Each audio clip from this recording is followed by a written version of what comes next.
ចាជំរាបសួរបងប្អូនទាំងអស់គ្នាមកសិនមិញថាលើករឿងមួយយកមកនិយាយហើយរឿងដែលខ្ញុំលើកយកមកនិយាយថ្ងៃនេះក៏ជាការចែករំលែកទៅដល់បងប្អូនមួយចំនួនដែលគាត់មានទុក្ខមានព្រួយមានភ័យនិងមានបញ្ហានៅក្នុងខ្លួនចាហើយរត់ពឹងគ្រូចាហើយជាក់ស្ដែងអ្វីដែលខ្ញុំបានឃើញព្រោះខ្ញុំទៅរឿងនេះវាមាន3ចំណុចបងប្អូនប៉ុន្តែចំណុចទី1ខ្ញុំលើកមួយសិនពាក់ព័ន្ធអំពីមានទុករត់ទៅរកគ្រូចាគ្រូនោះមិនមែនសំដៅតែគ្រូទាយមួយទេសំដៅអ្នកបដិបត្តិធម៌បានន័យថាអ្នកដែលបួសធ្វើជាដូនជីឬក៏អ្នករក្សាសិលចាអ្នករក្សាសិលហើយជាគ្រូអីចឹងទៅជាគ្រូដែលបង្រៀនអ្នកការរៀនការបដិបត្តិចាហ្នឹងហើយដែលមើលតាម YouTube ក្តីចាមើលតាមការ TikTok ក្តីមើលតាម Facebook ក្តីអញ្ចឹងបងប្អូនទាំងឡាយទាំងអស់មិនថានៅក្នុងប្រទេសក្រៅប្រទេសអ្វីដែលខ្ញុំជួបរឿងថ្មីហើយខ្ញុំជួបខ្លួនឯងផ្ទាល់ចាហើយរឿងករណីនេះខ្ញុំមិនមែនតែជួបតែម្ដងទេចាហើយវាជាលើកទី2ហើយសម្រាប់ខ្ញុំអានឹងប៉ះខ្ញុំប៉ះសម្រាប់ខ្ញុំអ្នកដែលបានឆ្លងកាត់យល់អំពីរឿងហ្នឹងទើបខ្ញុំដឹងថាបុគ្គលហ្នឹងគឺមិនពិតទេចាបុគ្គលហ្នឹងកំពុងតែយកសាសនាព្រះសម្មាសម្ពុទ្ធហ្នឹងហើយធ្វើឲ្យល្អក់ចាតិចទៀតខ្ញុំនឹងនិយាយថាល្អក់ហ្នឹងបែបណាធ្វើឲ្យសាសនាធ្លាក់ចុះចាសម្រាប់បុគ្គលដែលគាត់មិនយល់មិនដឹងពេលដែលគាត់ស្ដាប់ទៅធម្មតាបងប្អូនយើងមើលតាមតង្កេទាំងខ្ញុំក៏ធ្លាប់ជឿជាក់ទៅលើគាត់ដែរតាមខ្ញុំមើលទៅឃើញជ្រះថ្លាអញ្ចឹងណាព្រោះគាត់ជាអ្នកកាន់សិលម្នាក់ចាមានកូនសិស្សទៅរកគាត់នៅក្នុងការដែលចង់ការបដិបត្តិដូចថាអត់ចង់ទៅពុទ្ធមណ្ឌលទេដោយសារពុទ្ធមណ្ឌលយើងអត់អាចកាន់ទូរស័ព្ទបានអញ្ចឹងណាយើងចង់ទៅចិត្តផ្ទះរយៈពេលខ្លីអញ្ចឹងទៅចាដោយឡែកពេលដែលទៅជាក់ស្ដែងយើងឃើញតាម social media ឃើញគាត់ធ្វើបុណ្យគាត់កោសក់គាត់កាន់សល់អញ្ចឹងណាខ្ញុំអត់ទាន់បង្ហាញឈ្មោះទេចាមិនមែនខ្ញុំខ្លាចនឹងមិនចេញទេប៉ុន្តែខ្ញុំនឹងផ្ញើវីដេអូនេះទៅបុគ្គលហ្នឹងឲ្យបុគ្គលហ្នឹងមើលភ្ញាក់ផ្អើលនៅក្នុងការដែលចេះកែប្រែនៅគំនិតរបស់ខ្លួនអវិជ្ជមានដែលប្រើទៅលើពួកគាត់ដែលគាត់អត់ដឹងចាគាត់អ្នកគ្រូហ្នឹងគឺគាត់បួសដូចជាយូរដែរហើយគាត់ដើរធ្វើពធហ្នឹងក៏គាត់ជាមនុស្សល្បីមួយដែរដើរជាមួយអ្នកដែលល្បីនៅក្នុងសង្គមចាទៀតសោតដល់ចំណុចត្រង់នេះឯងទៅធ្វើឲ្យបុគ្គលមួយចំនួនបងប្អូននៅក្រៅប្រទេសចាហើយនឹងបងប្អូននៅក្នុងប្រទេសដែលគាត់ឃើញទៅគាត់មានបញ្ហាហ្នឹងហើយដូចជាករណីបងប្អូនឈឺឬក៏កូនឈឺឬក៏មានបញ្ហាវិបត្តិផ្លូវចិត្តផ្សេងទៀតក៏ចាប់ផ្ដើមចង់ទៅបដិបត្តិនៅកន្លែងគាត់ដោយឡែកចាខ្ញុំមើលឃើញនៅក្នុងការបួសកោសក់ដែលខ្ញុំបានធ្លាប់ share វីដេអូគាត់ហ្នឹងខ្ញុំឃើញចេះថ្លាខ្ញុំគិតថាគាត់ជាបុគ្គលដែលសច្ចៈទៀងត្រង់និងបរិសុទ្ធទាំងចិត្តទាំងកាយចាយើងមើលដោយសារគាត់កោសក់អញ្ចឹងណាហ្នឹងហើយអញ្ចឹងទៅក៏ចេះថ្លាទៅតែអ្វីដែលខ្ញុំទៅខ្ញុំឃើញថាអ្វីដែលគាត់ធ្វើខុសច្រើនមែនតើប្រឆាចនៅក្បួនព្រះសម្មាសម្ពុទ្ធប្រឆាចនៅក្នុងការបដិបត្តិធម៌គឺអត់ត្រឹមត្រូវទេទី1កូនសិស្សដែលទៅរកគាត់ភាគច្រើនគាត់អត់បានបង្រៀននៅក្នុងការបដិបត្តិតាមវគ្គតាមស្តាទេទី1ទី2គាត់យកវិធីមកធ្វើតែពេលយប់កោសក់តែពេលយប់សំបីតែខ្ញុំទៅនោះគឺគាត់មិនទាន់បានយល់ដឹងអំពីស្អីផងគាត់ទីឲ្យយើងបួសកោសក់ចាបួសកោសក់ទាំងយើងមានចិត្តរបស់យើងហ្នឹងវាមានបំណងចង់បួសកោសក់ហើយវាអត់មានទៅស្ដាយរឿងសក់ទេយើងចេះថ្លាណាក៏ប៉ុន្តែយើងឃើញអ្វីដែលគាត់លើកឡើងនេះគឺជារឿងអត់ត្រឹមត្រូវពាក្យពេចន៍ដែលគាត់និយាយមកប្រឆាចនឹងធម៌ប្រឆាចនឹងអ្វីដែលខ្ញុំបានសិក្សាចាអញ្ចឹងខ្ញុំមើលឃើញតែចន្លោះខ្វះខាតគាត់ច្រើនមែនតើគាត់កាន់សិល10អញ្ចឹងពាក្យដែលគាត់និយាយបង្ខំគេនឹងវាខុសមួយហើយទី2គាត់ធ្វើកិច្ចទៅពេលយប់ឬក៏កោសក់ទៅពេលយប់គាត់ថាយកតែជះហ្នឹងអាហ្នឹងក៏ខុសមួយទៀតកាន់តែខុសចាទី3គាត់ប្រើកម្មដេញគាត់ប្រើនៅអាគមចា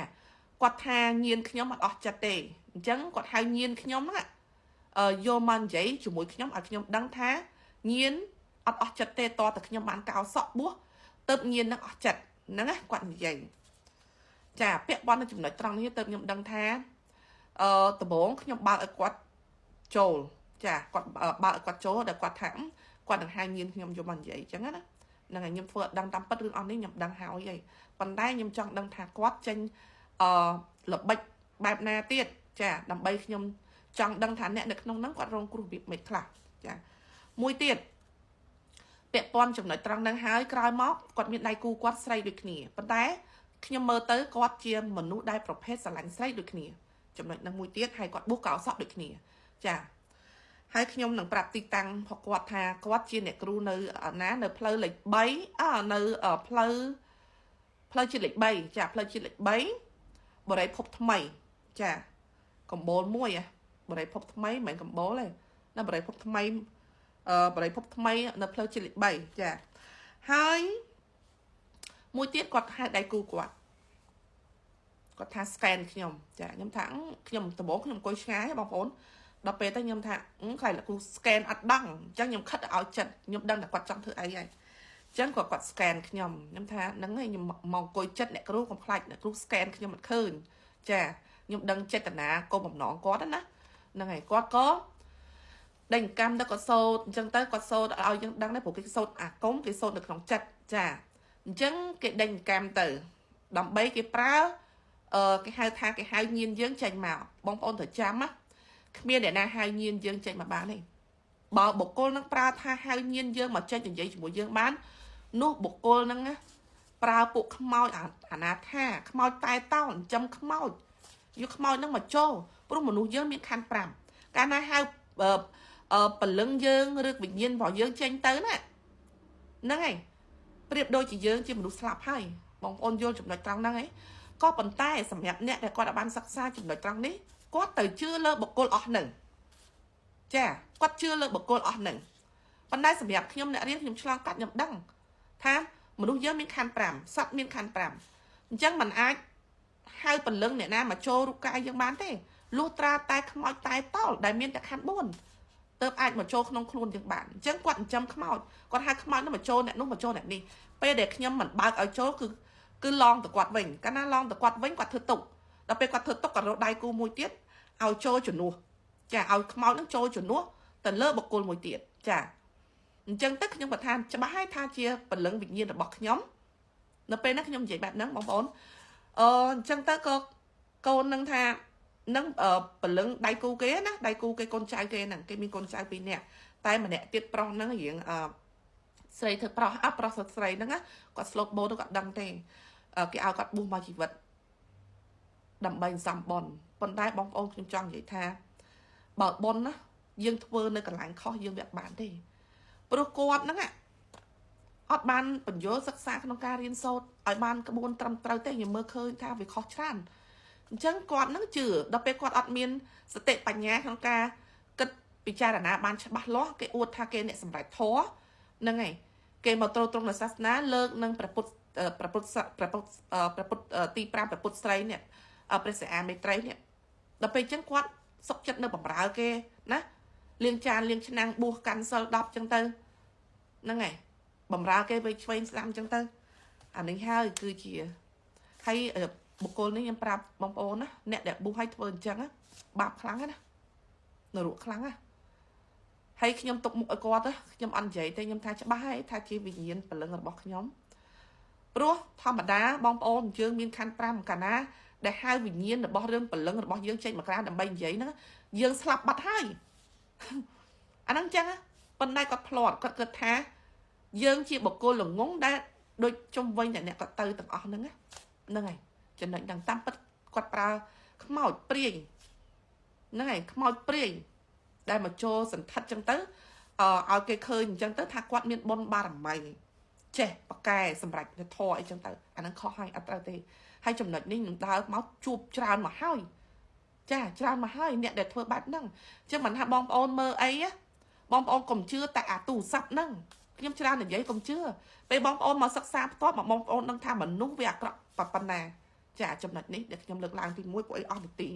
ខ្ញុំនឹងនិយាយវីដេអូក្រោយទៀតបងប្អូនចាបងប្អូនមកតវីដេអូទី2ដែលសារមិញរវល់ទៅ បានធ្វើវីដេអូប៉ុន្តែនិយាយអត់អស់ទេពាក់ព័ន្ធអំពីបងប្អូនដែលមានទុករត់ទៅរកគ្រូនៅក្នុងការចង់បប្រតិបត្តិសមាធិចាដើម្បីរៀនយល់អំពីការរក្សាសិលក៏ដូចជាសិល5សិល8សិល10ហើយក៏ដូចជាការបប្រតិបត្តិនិងបរិយ័តចាអញ្ចឹងដល់ពេលគាត់អត់យល់ពីចំណុចអស់នេះគាត់មើលទៅតាម YouTube ក្តី Facebook អីក្តី TikTok ក្តីដូចថាឃើញគេបង្ហោះចាឃើញបុគ្គលហ្នឹងគឺជាបុគ្គលដែលនៅក្នុងសង្គមល្បីដែរអញ្ចឹងទៅដើរជាមួយអ្នកញាតិធម៌ល្បីនៅក្នុងការធ្វើបុណ្យធ្វើទានហ្នឹងហើយក៏ដូចជាធ្លាប់ទៅឥណ្ឌាអីចឹងណាហ្នឹងហើយហើយឃើញរូបភាពគាត់ហ្នឹងជាបុគ្គលដែលរក្សាសិលហ្នឹងហើយសិល10កោសក់ហ្នឹងហើយមានកូនសិស្ស3 4នាក់ចឹងទៅដើរតាមចឹងទៅប៉ុន្តែចាជាក់ស្ដែងពិតដែលខ្ញុំលើកយកមកនិយាយនេះគឺខ្ញុំជួបផ្ទាល់ណាបងប្អូនខ្ញុំជួបផ្ទាល់នៅពេលដែលខ្ញុំឃើញរូបភាពអស់ហ្នឹងដែរខ្ញុំក៏ជ្រះថ្លាដែរពេលនេះខ្ញុំទៅពេលដែលខ្ញុំទៅខ្ញុំសួរក្នុងការសិក្សាចាព្រោះខ្ញុំអ្នកសិក្សាខ្ញុំយល់អំពីកន្លែងចំណុចដែលមិនប្រក្រតីខ្ញុំដឹងអញ្ចឹងអ្វីដែលគាត់លើកឡើងមកប្រាប់ខ្ញុំហ្នឹងគឺវាខុសមិនតាន់បានអីផងមិនតាន់យល់ពីសិល5សិល8សិល10ផងហ្នឹងហើយគាត់បែរទាមទារឲ្យយើងកោសក់បួសហ្នឹងហើយបំពេញនៅបុណ្យបារមីចំណុចហ្នឹងមួយ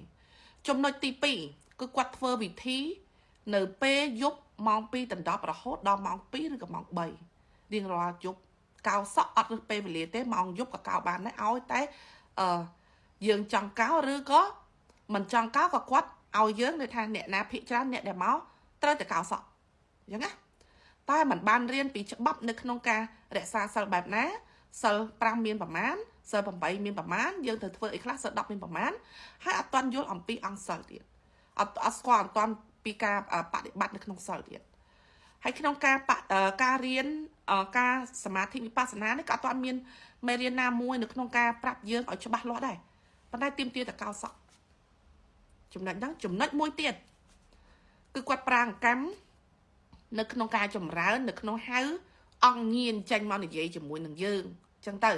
ចាចំណុចនេះដែលជាចំណុចដែលខ្ញុំលើកមកថាក្នុងការសមាធិវិបស្សនាណាកោសក់ធ្វើជាដូនជីឬក៏ជាអ្នកកាន់សិល10ហើយมันមានទាំងអស់ហ្នឹងទេ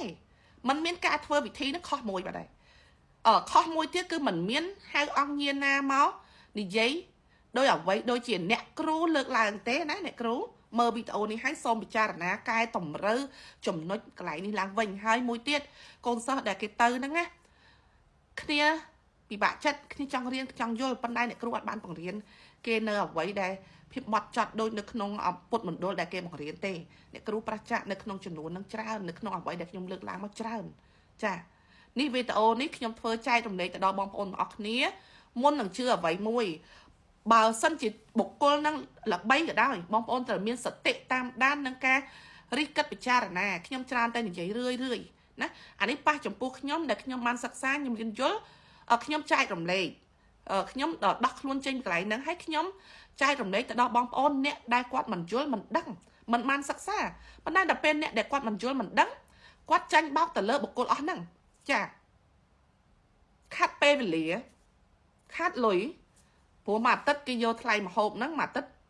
100000ចាមួយអាទិត្យ100000គេសេនៅលើតារាងអញ្ចឹងមួយអាទិត្យ100000ចាអញ្ចឹងបើ4អាទិត្យ21ថ្ងៃបួសគេហ្នឹងគឺមានចំនួន21ថ្ងៃឬក៏អ្នកខ្លះបួសមួយអាទិត្យអញ្ចឹងតែអ្នកខ្លះបួសមួយជីវិតអញ្ចឹងទៅអ្នកខ្លះទៀតគាត់អត់បួសទេគាត់មកសិក្សាប៉ុន្តែអាការសិក្សានេះវាអត់មានសភៅសិក្សាច្បាស់លាស់អង្គុយបដិបត្តិទេការអង្គុយរបស់គាត់ហ្នឹងក៏អត់ត្រឹមត្រូវដែរក្នុងការបដិបត្តិខ្ញុំចង់និយាយចឹងបានអ្នកគ្រូបានឃើញវីដេអូខ្ញុំហើយអ្នកគ្រូក៏ជាខ្មែរដែរឬក៏ជាយួនខ្ញុំក៏មិនដឹងដែរពួកខ្ញុំក៏មិនស្គាល់អ្នកគ្រូច្បាស់ឃើញតែក្នុង page ឬក៏ក្នុងការបង្ហោះហើយខ្ញុំជ្រះថ្លាខ្ញុំទៅដោយសារខ្ញុំនឹកឃើញថាខ្ញុំអត់មានពេលវេលាច្រើនទេខ្ញុំចង់ទៅបន្ថែមនៅអ្វីដែលខ្ញុំខ្វះប៉ុន្តែដល់ពេលទៅជាក់ស្ដែងទៅខ្ញុំរៀនទៅដល់ណានៃហើយខ្ញុំមកអង្គុយនៅក្រុមនឹងវិញហើយក្រុមនឹងវាអត់ត្រូវទៀតហើយជាក់ស្ដែងអ្នកគ្រូមិនមែននិយាយការសិក្សាជាមួយក្នុងការការបញ្យល់នៅក្នុងការខ្យល់ដកដង្ហើមទេក្នុងការបដិបត្តិធម៌នៅក្នុងវិន័យនៅក្នុងការបដិបត្តិសមាធិវិបស្សនាអានាបានុសតិទេអ្នកគ្រូលើកឡើងតែរឿងកោសក់ ទាំងមិនតាន់យល់អំពីសិលផងទាំងមិនតាន់យល់អំពីការបដិបត្តិផងអត់តាន់មានគ្រឹះមូលដ្ឋាននៅខាងក្រោមផងមួយណាទៅកៅសក់មួយណាទៅកៅសក់មួយណាទៅកៅសក់អ្នកគ្នាមិនយល់ទៅកៅសក់មកជីវិតទៅដើម្បីសាសនាដើម្បីទ្រទ្រង់ទៅតាមពិតមកបំរើអ្នកគ្រូហ្នឹងបងប្អូនចំណុចនេះមិនមែនមានតែគាត់មួយទេមានច្រើនទៀតកន្លងមកខ្ញុំជួបមួយដែរខ្ញុំជួបមួយមុនគាត់ទៀតទើបបបពិសោធន៍ខ្ញុំដឹងច្បាស់ថាមនុស្សអាក្រក់គឺមនុស្សនឹងឯងថោកទាបក៏ជាមនុស្សនឹងដែរក្បាលកោសក់កាន់សិល10ហើយប៉ុន្តែវាបានតែអារូបភាពនៅខាងក្រៅប៉ុន្តែអាមโนចិត្តនៅខាងក្នុងវារឹស្យាបងប្អូនក៏មើលទឹកមុខដោយស្រទន់របស់គាត់ណាចាភាពស្រទន់នេះក៏អាចសម្លាប់មនុស្សដែរដោយសារយើងឃើញភាពស្រទន់របស់គាត់យើងជឿជាក់ទៅលើបុគ្គលហ្នឹងចាហើយបងប្អូនខ្លះគាត់នៅមកពីក្រៅប្រទេសគាត់ទៅអញ្ចឹងទៅហ្នឹងហើយដូចបងស្រីមួយគាត់មកពីក្រៅប្រទេសមានកូនមានអីចឹងមកតែដល់ឡែក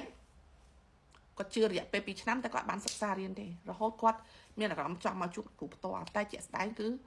អត់បានយល់ដឹងអ្វីច្បាស់លាស់ទៅប្រកបហ្នឹងហើយចំណុចហ្នឹងមានជាច្រើនទៀតដែលបងប្អូនកូនខ្មែរយើងជាទូទៅកូនខ្មែរយើងបងប្អូនយើងមានអ្នកអត់ចេះច្រើនដល់កាលណាអត់ចេះច្រើនពួកដែលពួកចិត្តខោខើហ្នឹងចិត្តរិស្យាហ្នឹងវាបន្លែងបន្លំនៅក្នុងធម៌មិនមែនយកធម៌ពុតមកបង្រៀនបងប្អូនទេ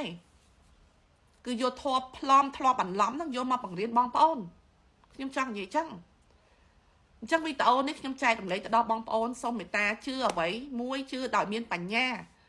មើលដោយការគិតដោយមានបញ្ញាកុំមើលដោយការងប់ងល់នឹងភ្នែកទៅទេណា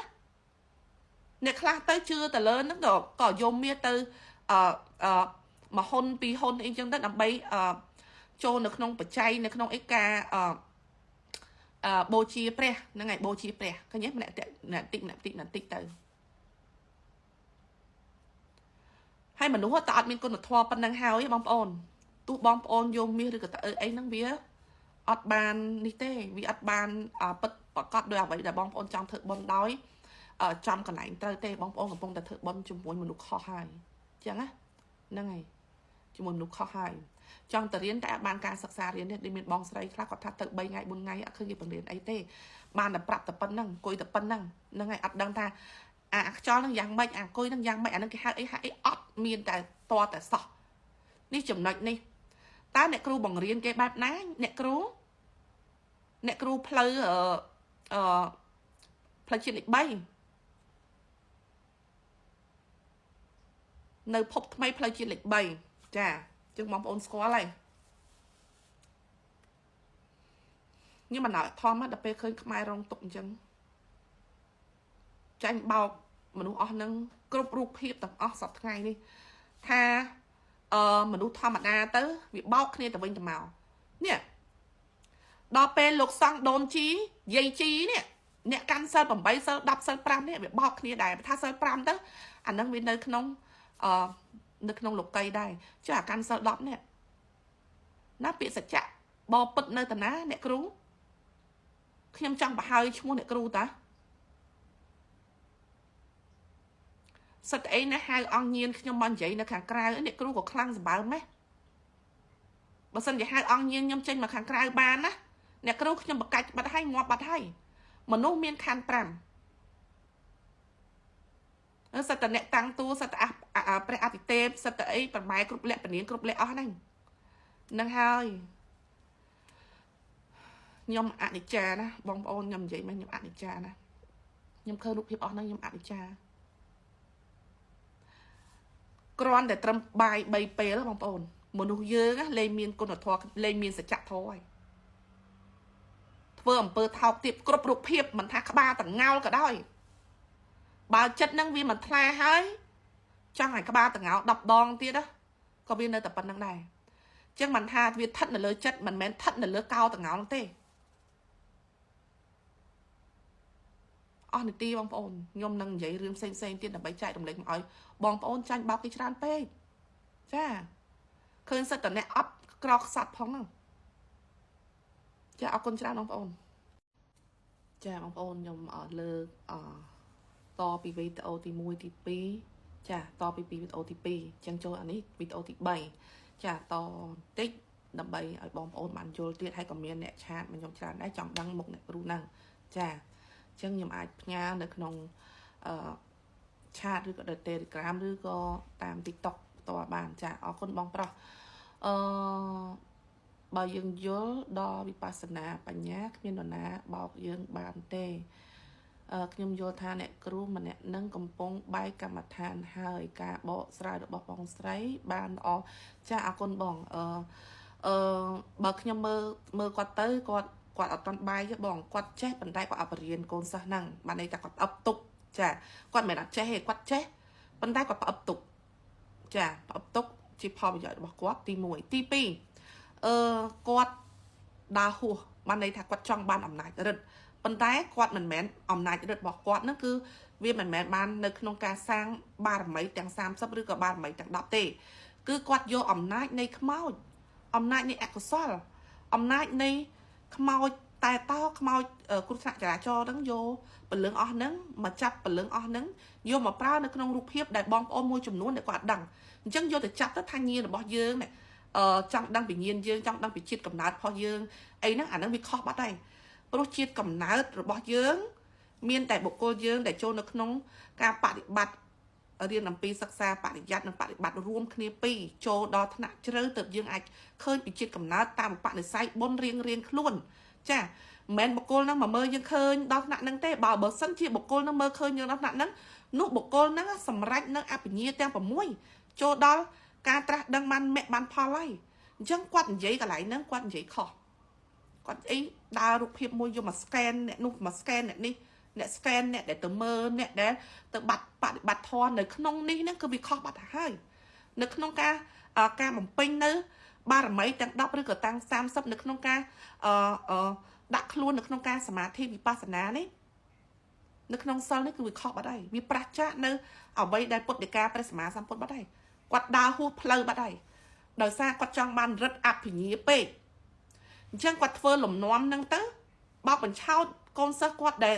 អត់យល់ដឹងបានន័យថាគ្នាខ្វះនៅសតិខ្វះនៅបញ្ញាកាលណាគ្នាមានសតិនិងបញ្ញានោះមិនអាចជឿនៅសម្ដីពួកអស់នឹងបានទេព្រោះគាត់ទាំងអស់គ្នាហ្នឹងគាត់ខ្វះកន្លែងហ្នឹងអញ្ចឹងគាត់មើលតែឃើញរូបភាពខាងក្រៅគាត់មើលនៅការកោសក់បួសនឹងដើរនៅក្នុងចំណោមអ្នកដែលល្បីនៅក្នុងសង្គម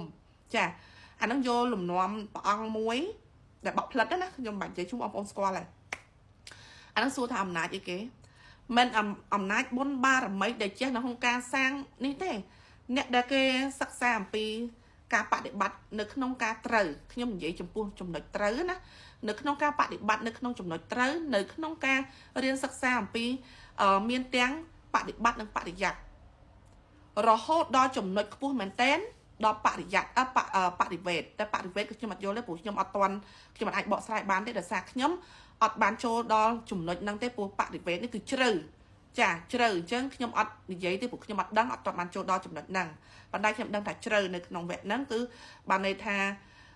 សម្រាប់នៅអនាគាមិឬក៏សម្រាប់ទៅស្អីទៀតទេខ្ញុំអត់យល់ទេអញ្ចឹងខ្ញុំបកស្រាយទៅខ្លាចខុសអញ្ចឹងខ្ញុំនិយាយប៉ុណ្ណឹងបងប្អូនខ្លះគាត់អ្នកសិក្សាគាត់យល់ហើយអញ្ចឹងខ្ញុំចង់និយាយត្រឡប់មកវិញបានន័យថាគាត់ហេតុតែចង់បានរឹតពេកចាប៉ុន្តែដល់ពេលប៉ះដូចជាអ្នកដែលខ្ញុំរៀនទៅខ្ញុំយល់ថាគាត់និយាយមិនត្រូវទេ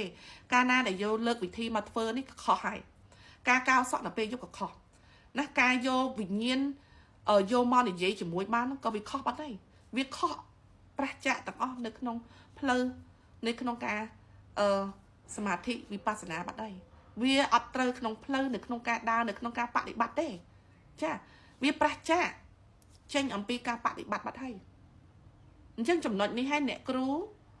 ណាអ្នកគ្រូនៅផ្លូវជាតិលេខ3សូមមើលវីដេអូខ្ញុំហើយខ្ញុំគិតថាគាត់កំពុងតែមើលនឹងតាមដានវីដេអូខ្ញុំអញ្ចឹងសូមអ្នកគ្រូកែប្រែចាបើសិនជាបងអ្នកគ្រូស្រឡាញ់ប្រជាជនខ្មែរសូមអ្នកគ្រូកុំបង្វែរឬក៏បន្លំនៅធម៌សូមរៀនបង្រៀនសិស្សដោយមានបញ្ញាដោយមានសតិចាកុំយកធម៌ប្លន់យកមកបង្រៀននិងចែកចាយកូនខ្មែរធ្វើឲ្យវង្វេងចំណុចនេះខ្ញុំក៏សូមផ្ដាំទៅអ្នកគ្រូផងដែរបើសិនជា ទម្រង់នេះអ្នកគ្រូអត់កែចំណុចហ្នឹងទេប្រហែលជាអ្នកគ្រូឈរជើងលេងជាប់នៅក្នុងការដែលអ្នកគ្រូព្រោះរឿងនេះវាមិនអាចលាក់រហូតបានទេបងប្អូន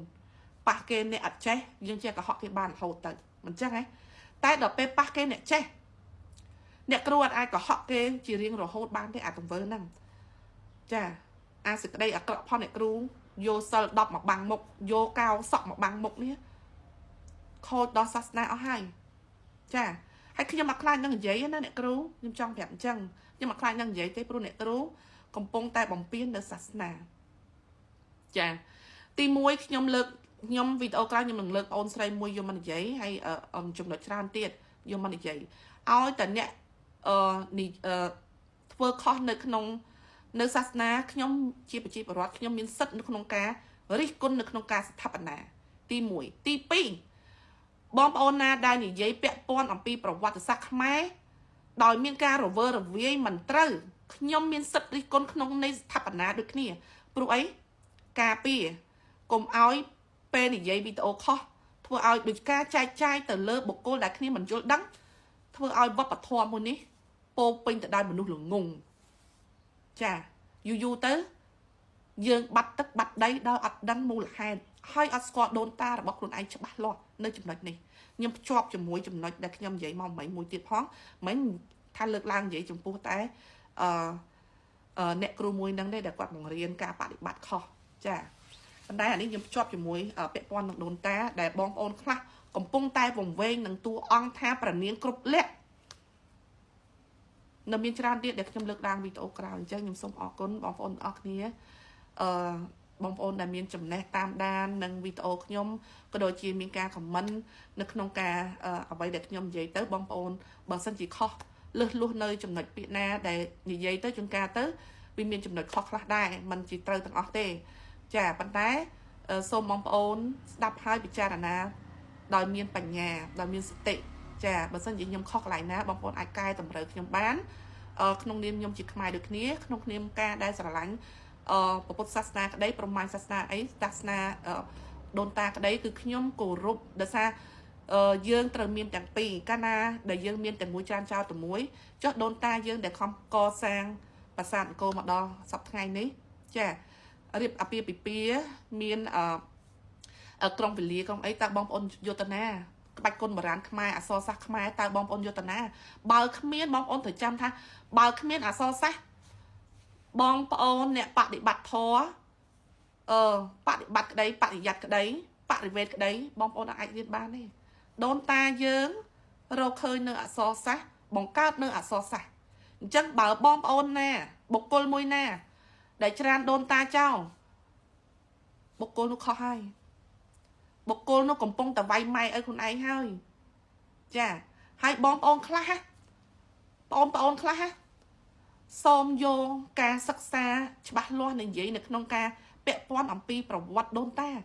កុំនិយាយដោយរវើរវាយខ្ញុំឃើញបងប្អូនស្រីមួយនោះដែលសុំជាប់បន្តិចចុះសាមណាគាត់លើកឡើងនិយាយពាក់ព័ន្ធនឹងសរសេរកាប់សិនអីពាក់ព័ន្ធនឹងព្រះនាងគ្រប់លក្ខណាហើយនឹងស្អីគេពីរូបភាពពីឥណ្ឌាមកហ្នឹងហើយស្អីគេលក្ស្មីហ្នឹងហើយព្រះនាងលក្ស្មីចេញពីឥណ្ឌាហើយមករហូតមកចាប់បដិសន្ធិសជាតិមកជាខ្មែរពីមុនពីឥណ្ឌាឥឡូវមកខ្មែរវាទៅជាវែងអញ្ចឹងអស់បងប្អូនយូរទៅវប្បធម៌យើងវាទៅជឿអាមនុស្សបុគ្គលដែលខ្វះការសិក្សាបើយើងនិយាយទៅខ្វះការសិក្សាចឹងមកថាបើយើងមិនចេះទេមិនដល់ទេបើនៅស្ទើកុំធ្វើចេះប្រឹងរៀនសិនប្រឹងសិក្សាសិនប្រឹងរកអ្វីដែលជាការពិតចាំយកមកនិយាយអ្វីដែលមិនច្បាស់មិនពិតច្បាស់លាស់មិនមានការអំណះអំណាងទេកុំយកមកនិយាយអ្នកស្ដាប់អ្នកចេះដឹងគេមានច្រើនណាចឹងចំណុចនេះគឺប៉ះពាល់ដល់សង្គមខ្មែរយើងសប្តាហ៍ថ្ងៃដោយសារចំណុចនេះឯងច្រើនចឹងខ្ញុំមានតែប៉ុណ្្នឹងបងប្អូនអរគុណច្រើន